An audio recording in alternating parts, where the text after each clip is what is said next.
A medio vapor se mantienen las labores en los juzgados penales, luego que el 90% de los empleados judiciales del lugar se fueran de vacaciones. Pero entre más solitarios los pasillos, más incertidumbre rodea el lugar, a la espera del momento en que el expresidente José Manuel Zelaya pisará este suelo a encararse con la justicia hondureña. Es un hombre común y corriente, un expresidente del país, y yo no creo que debamos dedicarle tanto tiempo a ese tema. En mi opinión, él vendrá cuando tenga que venir, cuando él decida venir, él es libre de hacer lo que quiera, está fuera de Honduras.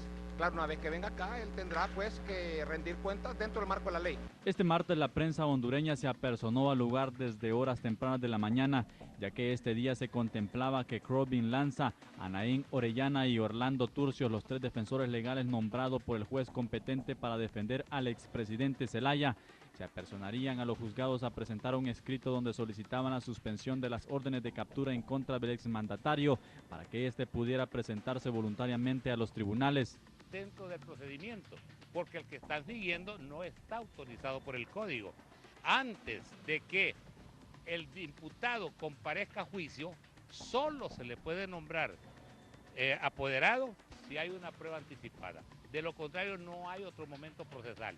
Actualmente en los juzgados penales Iván Castelar, Liz María Núñez, Marta Murillo y Laura Casco, junto a Alejandro Ochoa y Claudio Aguilar, son los jueces que se mantienen quedados de turno para llevar casos pendientes. Este último se mantiene fuera del acceso de la prensa hondureña, resguardado por agentes de la Policía Nacional, bajo decisiones tomadas al interior de los juzgados. Falta ahora ver qué es lo que los defensores de oficio van a pedir al juez. Pueden pedir varias cosas. Una de ellas es que prosiga el juicio, que no creo que lo hagan. La otra es amnistía y la otra es nulidad de los procesos. En mi opinión, la nulidad cabe perfectamente. En lo penal se espera que el expresidente Manuel Zelaya podría retornar en cualquier momento, debido a que las negociaciones por el presidente Porfirio Lobo Sosa con la comunidad internacional se mantienen a puertas cerradas, en medio del malestar de la población hondureña de cómo la justicia hondureña pasa a segundo plano por disposiciones políticas provenientes por el titular del Poder Ejecutivo. Para Noticiero Universal, El expresidente de Honduras, Manuel Zelaya, ratificó ayer martes en un comunicado su deseo de retornar a Honduras, pero precisa que solo lo hará cuando se anulen los procesos judiciales en su contra y se considere sin validez todo lo actuado por el régimen de facto que él considera de Roberto Micheletti, tal como lo ordena la Constitución, argumenta. Él dice: reiteramos para todos los hondureños y hondureñas que los expatriados por causa del golpe de Estado de junio del 2009 deseamos retornar a nuestra tierra en el pleno goce de los derechos que por largos meses criminalmente nos han negado. Deseo regresar a Honduras hoy mismo. Soy ante todo un hondureño que ama el campo, su tierra y a su pueblo. Y si me encuentro desterrado es porque no hay ninguna garantía para nuestra seguridad de parte de operadores de justicia que son los mismos que violentaron nuestros derechos. En un extenso documento, Zelaya exige en su carácter de expresidente y actual diputado al Parlamento Centroamericano que se respeten una vez y para siempre sus derechos constitucionales y los convenios internacionales en materia de derechos humanos aplicables a su caso. Subraya que para volver a Honduras deben cesar las burdas tramas de las que han sido víctima permanentemente desde que fue derrocado en junio del año pasado. Manuel Zelaya afirma que en Honduras se está asentando un precedente funesto para la democracia en América Latina, al premiar con impunidad a los golpistas y perseguir con saña a quienes, como él, son víctimas de un golpe de Estado. El Estado de Honduras y el gobierno de Porfirio Lobo deben cumplir la Constitución en sus artículos 2 y 3, que mandan y ordenan que todo lo actado después del golpe de Estado es nulo, argumenta. Y en esto incluyo las causas fabricadas en mi contra y que, como claramente señala el informe de la Comisión de Alto Nivel de la Organización de Estados Americanos, emitida el 30 de junio pasado, son actos de naturaleza puramente política. Explica: conscientemente, los abogados del expresidente Zelaya pidieron ayer mismo a un tribunal de justicia hondureño la nulidad de los dos procesos en su contra por presunta corrupción. Hemos presentado el escrito a favor de nuestro representado, el señor expresidente de la República, Manuel Zelaya, anunció a los periodistas Najim Orellana, uno de los 3 abogados miembros de la Defensa Pública del Poder Judicial asignados al exmandatario a petición de la Procuraduría General de la República. Eso fue ayer por la noche. Para, pues, discutir este tema ampliamente, pues me complace presentarles a nuestro distinguido invitado del día de hoy, el reconocido y connotado abogado y analista jurídico Raúl Pineda Alvarado. Muy buenos días, abogado. Buen día, Martín. Bienvenido a Primer Plano. Vemos, abogado, que hoy los titulares pues se llevan la noticia de Manuel Zelaya Rosales. Por ejemplo, el Heraldo en su portada dice: abogados de MEL pidieron anular juicios. Esta es la portada del día hoy, miércoles 22 de diciembre del 2010. Y en las páginas interiores pues está la copia del escrito presentado el día de ayer por la noche por el abogado defensor de Manuel Zelaya Rosales y se titula Abogados piden anular juicios por corrupción a MEL. Para iniciar esta temática, abogado, me gustaría que nos explicara cómo es posible de que tenga abogados defensores sin que el imputado pues lo haya pedido. Se trata, abogado, de el sacrificio de la justicia ante la política. El gran reto que tienen la sociedad hondureña, el gran reto que tienen los jueces que aman la judicatura es decidir si van a sacrificar la justicia por la conveniencia política. Allá por 1998, siendo presidente del Congreso, don Rafael Pineda Ponce, se decidió hacer un nuevo Código Procesal Penal. Terminó aprobándose en el 2000. Yo era asesor del Congreso de la República y ahí se participó con el doctor Gómez Centralgo, con Gautama Fonseca, con la abogada Rixi Moncada, en la elaboración de un nuevo modelo procesal penal. Posteriormente se hace un posgrado de Derecho Procesal Penal que todavía se mantiene vigente en la universidad, dura 18 meses. A mí me tocó a los 55 años ir de nuevo a la universidad. Y por eso lo que le voy a afirmar aquí tiene algún nivel de certeza y algún nivel de propiedad dentro de lo generalmente relativo y las verdades plausibles que se dan en el mundo del derecho. El sistema procesal penal, el proceso penal, tiene un objetivo y es la justicia penal, el cumplimiento rápido de la justicia penal.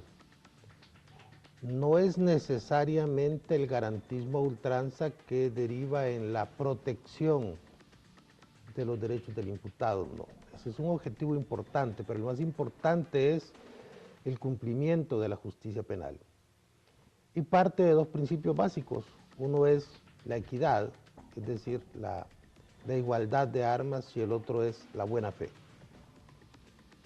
Genera suspicacias que a casi un año del inicio de este gobierno y del nombramiento, la elección de la nueva procuradora, que pasado un año comparezca la Procuraduría, que está obligada a defender los intereses del Estado, presentando requerimientos o adhiriéndose a la acusación de la Fiscalía, y aparezca pidiendo que se nombren defensores públicos al señor expresidente Zelaya, y ahí encontramos los dos primeros grandes problemas.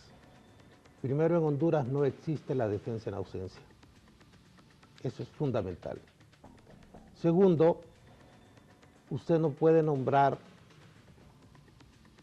defensores públicos a una persona que tiene los recursos económicos necesarios para financiar su defensa. El artículo 1 de la normativa que rige el programa de la defensa pública es muy claro cuando le dice a usted que esto es para pobres. Personas que directa o indirectamente puedan financiar su defensa no pueden ser beneficiarios del programa de la defensa pública. Entonces, el primer gran problema que encuentra es esos defensores están nombrados ilegalmente, en tanto que no han sido nombrados por el imputado. Y segundo, que su función administrativamente es nula, en tanto que ellos están defendiendo a una persona que ciertamente tiene los recursos para financiar su defensa. Sí. En esto no es conveniente entrar en el tema de la divagación y la especulación. Tiene que decirse con certeza en qué se fundamenta lo que se expresa en un programa del nivel de seriedad que queremos generar en este debate. Yo le rogaría que lea el artículo 15 del Código Procesal Penal, que de manera muy clara le define cuándo puede entrar un defensor. Sí, el artículo 15 que nos cita el abogado es sobre la asistencia técnica y defensa. Dice literalmente, reza: toda persona deberá contar con la asistencia y defensa técnica de un profesional del derecho, o sea, un abogado, desde que sea detenida como supuesto partícipe en un hecho delictivo o en el momento en que voluntariamente rinda declaración, que momentáneamente y el momento en que voluntariamente rinda declaración hasta que la sentencia haya sido plenamente ejecutada. Si el imputado no designa un defensor, la autoridad judicial solicitará de inmediato el nombramiento de uno a la defensa pública o en su defecto lo nombrará ella misma.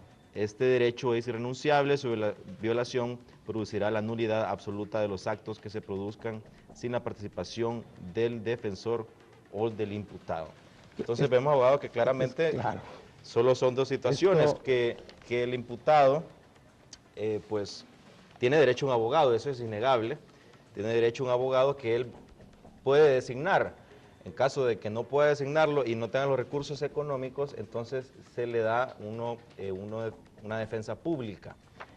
Pero en este caso, él tampoco pues le ha dado un poder a ninguno de estos abogados, sino que ha sido designado por parte de la Procuraduría, lo que sería totalmente contrario a este artículo. Cuando empieza la defensa, y la defensa tiene dos características, una defensa que es la defensa material y la defensa técnica.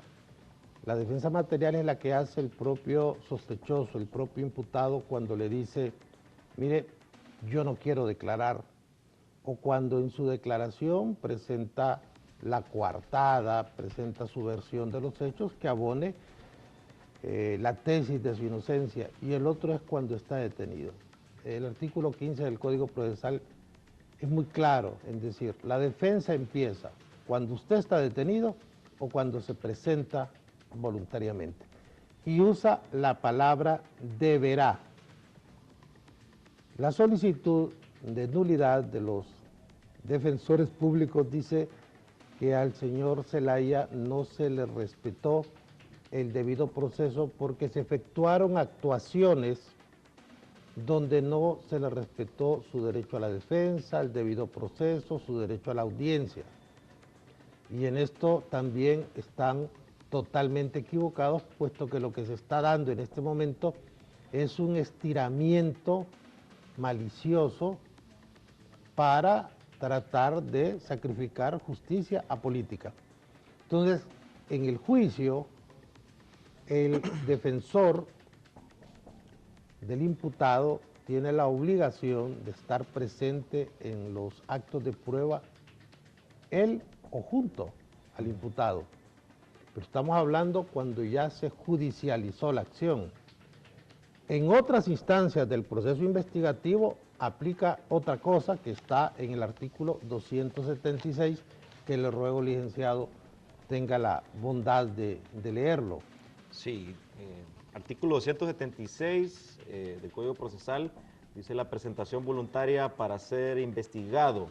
La persona que tenga conocimiento de que está investigada podrá presentarse voluntariamente al Ministerio Público a fin de que se le oiga en relación con los hechos investigados. Ok, en este segundo caso, que más bien en una secuencia lógica de actos procesales sería